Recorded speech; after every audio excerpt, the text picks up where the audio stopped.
Hello and welcome to World News on the Hour here on TVP World with me, Ashim Kumar.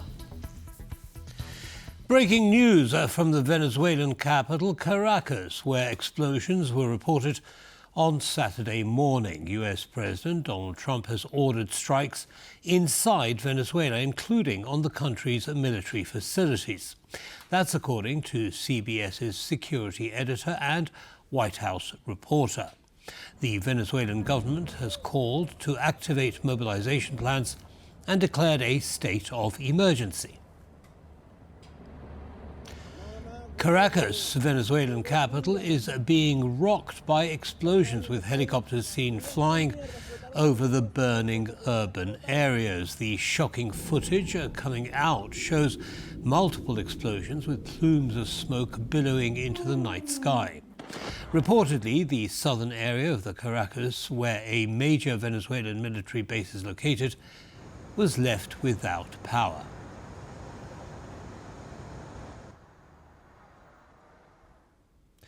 Ukrainian President Volodymyr Zelenskyy announced a government reshuffle in his latest nightly address.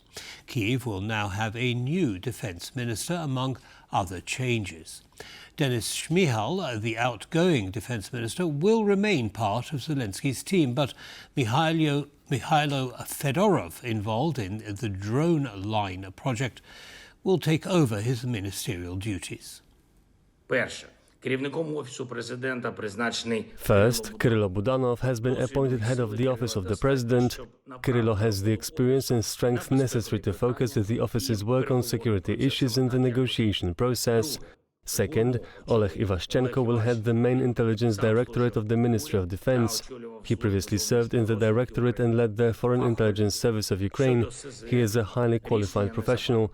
A decision regarding the Foreign Intelligence Service will be made soon.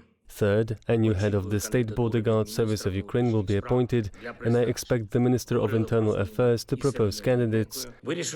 I have also decided to change the working format of the Ministry of Defense. I have proposed Mykhailo Fedorov as the new Minister of Defense. Mykhailo is deeply involved in the drone line project and has been very effective in the digitalization of state services and processes. Other changes to President Volodymyr Zelensky's cabinet include the appointment of intelligence chief Kyirylo Budanov, who will take over as chief of staff. He replaces Andrei Yermak, who resigned following an anti-corruption raid on his home late last month. Oz Kataji in Kyiv has the details.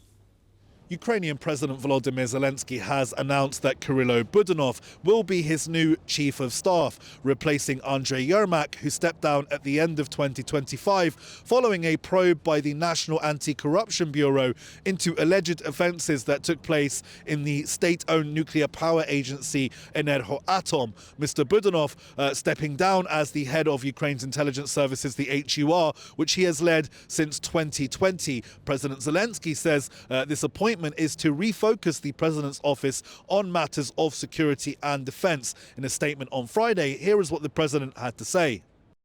I had a meeting with Kyirylo Budanov and offered him the role of the head of the office of the president of Ukraine. At this time, Ukraine needs greater focus on security issues, the development of the defense and security forces of Ukraine, as well as on the diplomatic track of negotiations. And the office of the president will primarily serve the fulfillment of these tasks of our state. Kyirylo has specialized experience in these areas and sufficient strength to deliver results. I also instructed the new head of the Office of the President, in cooperation with the Secretary of the National Security and Defense Council of Ukraine and other relevant leaders and institutions, to update and submit for approval the strategic foundations of our state's defense and development, as well as the subsequent steps. This appointment comes under mounting political pressure domestically for President Zelenskyy and Mr. Budanov, who enjoys wide popularity in Ukraine. He's media savvy, he's young, 39 years old, and seen as being responsible for some of Ukraine's best wartime successes since the full-scale invasion began. He is also widely touted as a potential rival or successor to President Zelenskyy. So now President Zelenskyy moving to appoint him as head of his president's office ties his future to President Zelensky's politically. The successes and failures of this administration will now be shared by Mykhailo Budanov. So it's a political appointment. It's a appointment that refocuses the president's office on defense matters, according to President Zelensky. So it is all change in the president's office of Ukraine. However, it is also all change behind me in the offices of the HUR, Ukraine's intelligence services, which will now be headed by Ole Ivashchenko, who steps down as the head of the foreign intelligence services. So a political shake-up here with a cabinet reshuffle here for President Zelensky going forward. As he says, Ukraine tries to refocus on defense and security matters, looking forward to 2026, particularly amidst these very difficult political negotiations with the United States, Russia, about a potential settlement to Russia's war on Ukraine. It's Oz Kataji reporting from Kyiv for TVP World. According to James Batchik of the Atlantic Council, President Zelensky's nomination of Mykhailo Budanov aims to appeal to US President Donald Trump. The analyst noted that Budanov, who holds the rank of Lieutenant General in the Ukrainian army, is considered a good fit to work with the Americans. This is a continued effort to keep the United States, and in particular Donald Trump, on side. That consideration impacts just about every decision President Zelensky makes, including this one to elevate Budanov. We've seen recently Zelensky has been working overtime to appeal directly to Donald Trump, especially as Putin continues to try to poison the relations between the two and the entire peace negotiation process that has unfolded in the last few months. And as you mentioned, Budanov's relationship with the West. He also has a relationship with some of the most impressive feats Ukraine has achieved in the war, and Donald Trump has reportedly been quite fascinated with them. So I think Budanov could be well situated to work with the Americans in this U.S. administration going into the future. Security advisors from countries belonging to the coalition of the willing are set to meet in Kyiv on Saturday. Poland's delegation will be led by Robert Kupiecki, who serves as Deputy Foreign Minister and Security Advisor to Prime Minister Donald Tusk. This will precede a high-profile summit of leaders from the coalition of the willing, which is planned for January the 6th in France. The Kyiv talks will centre on peace efforts, including both the elements of the peace process and the agreement itself, according to a spokesperson for the Polish Ministry of Foreign Affairs. He added that the meetings will take place both at the government and military levels.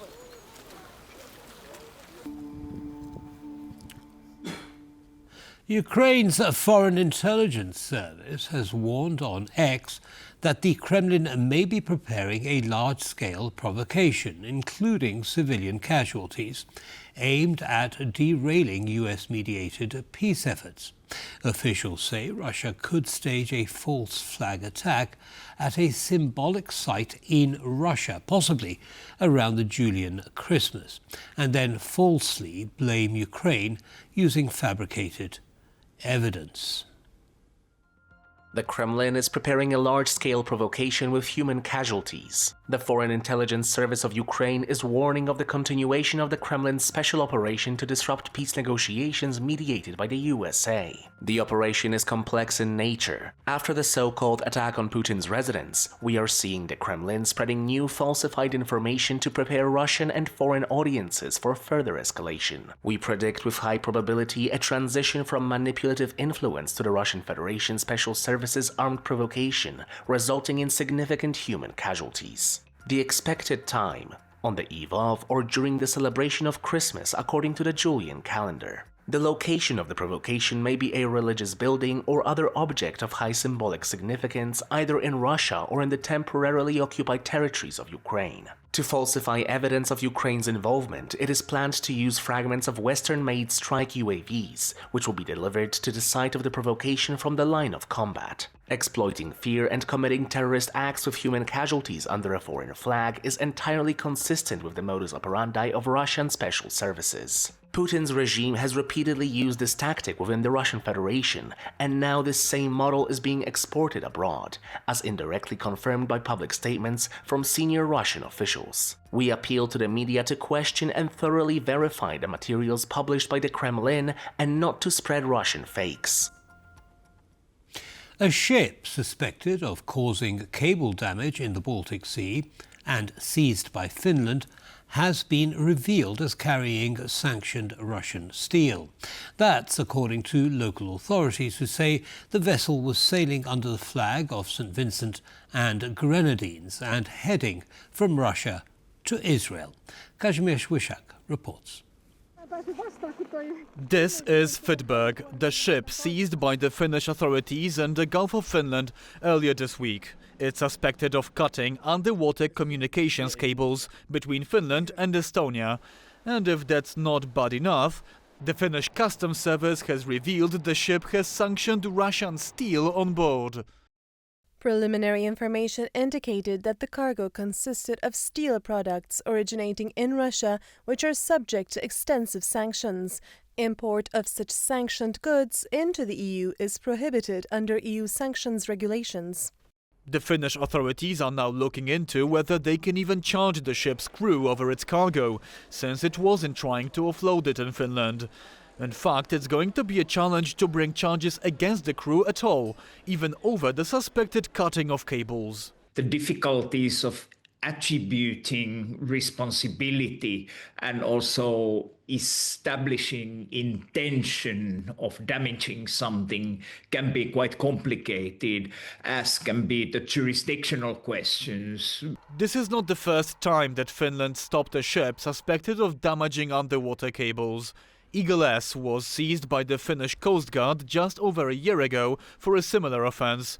But in its first ruling in October, the Finnish court had to admit it had no jurisdiction over the case, since the vessel started dragging its anchor on the seabed in international waters. That's why European countries are now searching for ways to be more effective when dealing with the shadow fleet. Well, one proposal that has been coming up a bit more than before is perhaps trying to have an impact on changing international maritime law. But of course, that route is quite slow. It will take a long time. Before there is progress on that front, the Finnish Coast Guard has no choice but to operate in reactive mode. When an underwater cable is damaged, they're sending in this patrol boat. I was able to experience firsthand how it operates just 3 weeks before it seized the Fidberg vessel.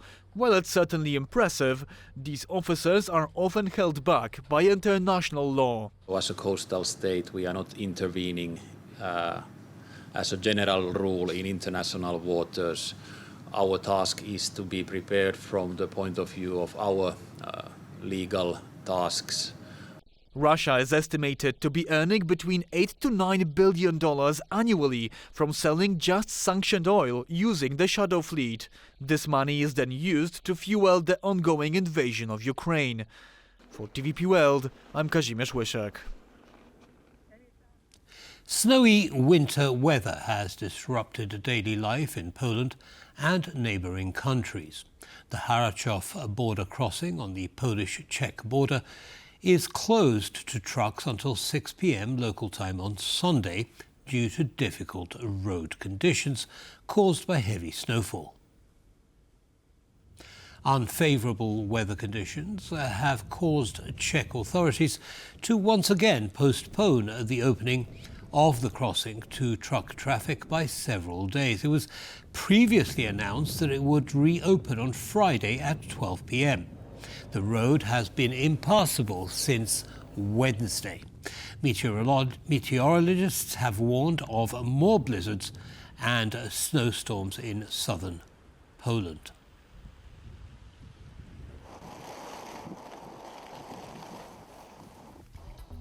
And that brings us to the end of this news bulletin, but we will be back on the hour. See you then.